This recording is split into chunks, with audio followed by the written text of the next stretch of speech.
साहब वो बिहार पुलिस जिनके ऊपर शराबबंदी कानून को सख्ती से लागू करने की जिम्मेदारी है, उसी बिहार पुलिस का चौकीदार अगर शराब पार्टी करने लग जाए, शराब के नशे में चूर होकर महिलाओं के साथ बदतमीजी और मिसबिहेव करने पर उतर जाए, तो बिहार का क्या होगा।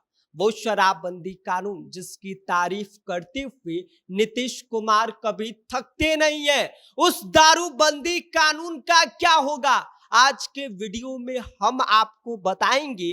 तो आप भी ये समझ जाएंगे कि अब शराबबंदी कानून का क्या होगा। बताएंगे सारी बातें, लेकिन उससे पहले नमस्कार, मेरा नाम विष्णु है और आप देख रहे हैं जनता जंक्शन। अब जरा इस खबर की पर्दे खोलते हैं, क्योंकि मामला सिर्फ शराब पार्टी का नहीं है, बल्कि पूरे सिस्टम की साख पर उठ रहे सवाल का है।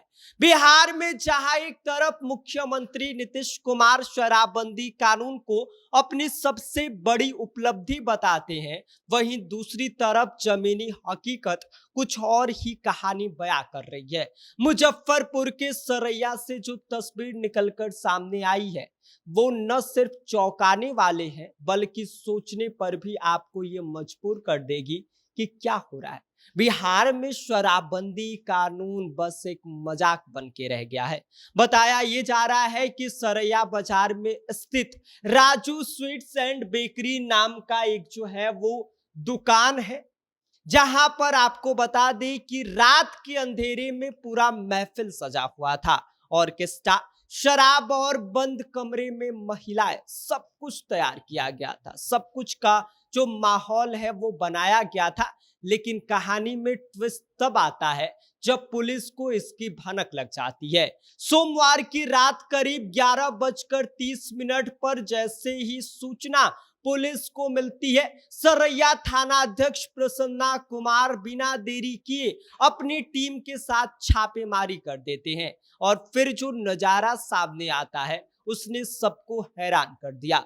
जिस चौकीदार पर कानून की रक्षा करने की जिम्मेदारी थी, वही शराब के नशे में चूर मिला।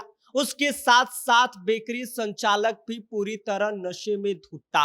और सबसे चौंकाने वाली बात यह है कि उसी जगह एक कमरे में 3 महिलाओं को बंद करके रखा गया था। अब जरा सोचिए कि जिनके हाथ में सुरक्षा की जिम्मेदारी है, अगर वो इस तरह की हरकतों में शामिल हो जाए, तो आम जनता किस पर भरोसा करे। आपको ये भी बता दें कि चौकीदार और दुकानदार ने मिलकर 3 डांसर को बुलाया था। पहले दोनों ने जमकर शराब पी और जब नशा सिर पर चढ़कर बोलने लगा, तो उन्होंने महिलाओं को जबरन कमरे में बंद कर दिया। ये मामला सिर्फ शराबबंदी का उल्लंघन का नहीं है, बल्कि महिलाओं की सुरक्षा पर भी जो है वो सीधा तौर पर एक सवाल खड़ी कर रहा है कि क्या बिहार में महिलाएं भी सुरक्षित है।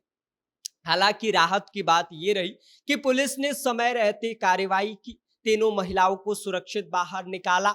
लेकिन सवाल ये उठ रहा है कि अगर सूचना समय पर नहीं मिलती तो क्या होता। एएसपी गरिमा जो है वो इस पूरे मामले की कार्रवाई को पुष्टि की है और उनका ये कहना है कि दोनों आरोपियों को गिरफ्तार कर लिया गया है, लेकिन अभी तक उनके नाम सार्वजनिक नहीं किए गए हैं, जो अपने आप में कई सवाल खड़े कर रहा है। साहब, ये कोई पहला मामला नहीं है। बिहार में शराबबंदी के बावजूद लगातार ऐसी घटनाएं सामने आती रहती हैं। इस बार फर्क सिर्फ इतना है कि कानून का रखवाला ही कानून तोड़ते हुए पकड़ा गया है। अब सवाल ये उठ रहा है कि क्या शराबबंदी सिर्फ कागजों में है, क्योंकि जमीनी हकीकत कुछ और ही कहानी कह रही है। और जब सिस्टम के अंदर ही ऐसे जो है लोग मिलने लग जाए, ऐसे बिहार पुलिस का चौकीदार हरकतें करने लग जाए, शराब के नशे में महिलाओं को कमरे में बंद करने लग जाए, तो बिहार का क्या होगा। और इस पूरे मामले को लेकर आप क्या सोचते हैं और इन जैसे चौकीदारों के ऊपर क्या कार्रवाई करना चाहिए, अपनी राय हमें कमेंट कर दीजिए। आप देख रहे हैं जनता जंक्शन, मेरा नाम विष्णु है।